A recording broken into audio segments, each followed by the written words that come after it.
So today we're going to take a closer look at the kind of manufacturing aspect of semiconductors, and no, it's not going to be TSM, but it's definitely one of the top 5 players in this space. And later on, I'm actually going to do a video of TSM versus this company because they both have their bullish reasons to own. And if this is your first time here, make sure to hit the thumbs up. Make sure to hit the subscribe button, check out the pinned comment for a lot of great links, and also my tech channel. So let's get started. I do want to thank The Motley Fool for sponsoring this video, and make sure to check out fool.com/Jose to get the top 10 stocks to buy right now. Alright, so today we're taking a closer look at GlobalFoundries, traded under the Nasdaq as ticker GFS. Right now sitting at a price point of $45.42 and with a market cap of $24.5 billion. We can see this is a company that's much smaller compared to the number one in the space, which is TSM, and this is also does not pay a dividend. So Jose, what's the point of investing in this company? And that's what we're gonna find out. Alright, so like I mentioned, GlobalFoundries is one of the top 5 global foundries in forms of revenue. It's actually number 4. Its most recent quarter came in with about $1.94 billion, and that was up 5% quarter over quarter. It was also up dramatically year over year. Right now, this does have market share of 5.9. For kind of reference, the number 3 has 6.9, number 2 has 16.3, and number 1, which is TSMC, holds the majority of the market with 53.6%. But just because it's not as big as TSMC does not mean it doesn't have a place in this market. I do want to say sometimes when we think about the manufacturing in semiconductors, we believe it's a one winner take all. But semiconductors are made in different ways, different sizes, and for different reasons. So there might be certain strengths where obviously TSMC is a lot stronger, but GlobalFoundries definitely has certain products that have an advantage compared to some of those other foundries. So pretty much what I'm trying to say is certain customers would go to Taiwan Semiconductors for certain products, and certain other customers would go to GlobalFoundries for other products.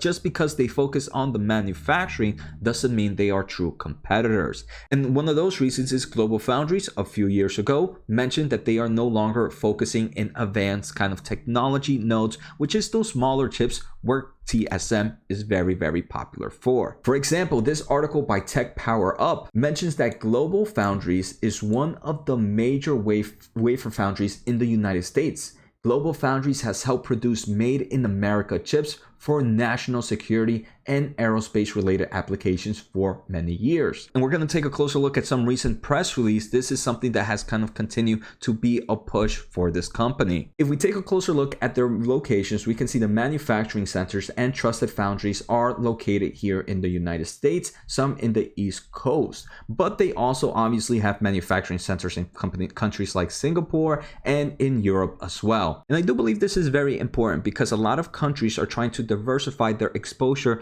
of semiconductors in certain markets, and they want to become more independent or more kind of chips made in their own country. So it is pretty cool to see foundries being in different locations. Now, if we take a closer look at their most recent revenue, we can see wafer shipments increased 14% year over year, revenue increased 37% year over year, and their adjusted EBITDA and margins did increase dramatically.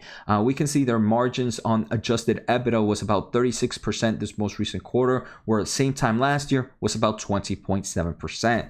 And I am going to take a closer look at where they're seeing some of these margin improvements in a bit. But before that, I want to take a closer look at some revenue trend. We can see quarter over quarter, this company has continued seeing growth in revenue. Of course, the chip shortage is a strong reason for that, but the chip shortage is something that's continuing to happen with things like data centers, artificial intelligence, machine learning, autonomous driving, and the list goes on and on. If we take a closer look, their adjusted gross margins have also increased dramatically. About a year ago, it was around 7%. Now they're pushing about 25.3%, and they are growing over time. During their most recent earnings call, they do mention that one of the main reasons for this kind of growth in gross profit margins is because the foundry business is a business that's technically very fixed cost, right? Or everything is a bulk load when investing in the equipment, investing in the foundry, that comes at the beginning.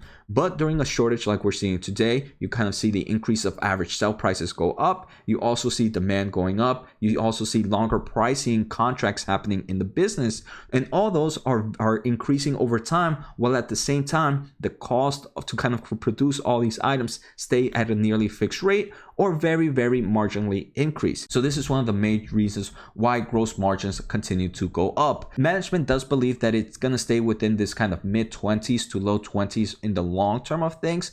So we can see we won't expect much more growth margin expansion in the long term of things. Now I want to take a closer look at the revenue mix by end market. And this is when I first looked at it, it looked a bit scary. And this is why I kind of do a little bit of research in the back end. We can see 50% of their most recent quarter, the revenue came from smart mobile devices. 17 came from communication, infrastructures, and data centers.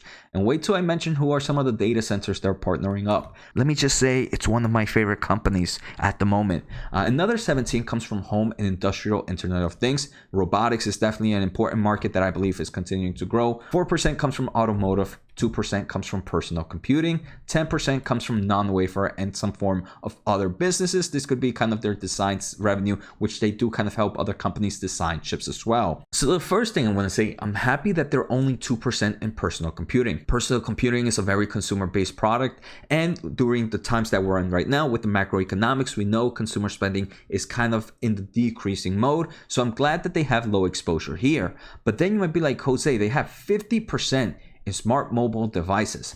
Well, they do mention that most of these smart mobile devices are in the higher tier system, and these high tier systems don't usually see that trend in that the consumer market hits. They have very low exposure in the lower end of mobile devices, which tend to kind of get hit with the consumer spending kind of fluctuation. In their most recent earnings, they mentioned that yes, they are probably seeing a bit of a slowdown here in the mobile devices, but because they are not exposed to the lower end mobile devices, then it means that they are not seeing that kind of slowdown that some other foundries might be experiencing. Next, they do give us guidance for the upcoming quarter. It does show a very small quarter-over-quarter growth, but they do maintain a strong year-over-year growth. And like I mentioned, they do expect a nice amount of gross margins within that mid 25%, which is what we're seeing right now. So if we take a closer look at this company's balance sheet, we can see cash and cash equivalents are about $3.2 billion. And in forms of short-term debt is about $280 million, and long-term debt is about $1.8 billion. So they roughly have about $2 billion in debt, but they have about $3.2 billion in cash. If we also take a closer look at their cash flow, this is a company that is positive in cash flow from operations. I do want to say, right, this is a company that IPO'd, I believe, in October of 2021. So it is a recent company, and it's one that has definitely fallen from its highs, and that's why I'm looking at it. I do believe when it came out, it might have been a little bit crazily valued, but now with that drop, look, 42% down from its all-time highs, with a market cap of about 25 billion on the fourth largest foundry business, I think things are looking a lot more attractive right now. So now that we saw that this is a company that looks financially stable, right? Strong balance sheet, positive cash flow, strong revenue, expansion in gross margins. Let's take a closer look at the future growth this company is seeing. One of their most recent is on May 19th, GlobalFoundries announced the launch of GF Labs, which is going to be a program that extends the development horizon of innovative, differentiated semiconductor technology. So pretty much this company is investing for new ways to kind of provide better solutions for their customers. Like I mentioned earlier on, GlobalFoundries is not focusing in the kind of shrinking of chips. And again, many people believe that's the only way to advance in chips, but there's numerous other ways. On May 19th, GlobalFoundries and Motorola Solutions also announced a strategic agreement for chip supply. So pretty much these are those long-term contracts which help with kind of the revenue volatility for a company like GlobalFoundries. Not only that, on May 2nd, the United States Department of Defense and GlobalFoundries partnered to secure supply of chips critical to national security systems. Now, this is probably my favorite solutions. Like I mentioned, they are partnering up with one of, if not my favorite company in the market right now. GlobalFoundries announces next generation in silicon photonic solutions and collaborates with industry leaders to advance a new era of more in the data center. They are collaborating with companies like Broadcom, Marvell, NVIDIA. And some might wonder, why are some of these big telecommunication companies like NVIDIA, Broadcom partnering up with GlobalFoundries? And NVIDIA actually mentions why. GlobalFoundries helps them design high bandwidth, low power optical interconnects for some of their leading edge data center products. Like I mentioned before, even in some of these emerging markets like artificial intelligence, like data centers, it's not always the smallest chips that wins. And obviously those small chips are very important in data centers. It helps with accelerators for the CPUs, for GPUs going in data centers, and numerous other solutions. But inside the data centers, you are also using chips for other kind of products that don't necessarily have to be the smallest to kind of provide the best efficiency, and that's where GlobalFoundries comes in. So my final thoughts, GlobalFoundries definitely looks pretty interesting, right? It's a completely different company compared to TSM, and unfortunately some people might compare it to it, which might create some form of valuation opportunity. Obviously this company comes with risk, but there's also some bullish thesis. At the moment, I personally haven't pulled the trigger on purchasing this stock, but it's one that I'm definitely going to keep my eyes on. Let me know what you guys think of GlobalFoundries at the moment. Take care, have a good day, and see you next time.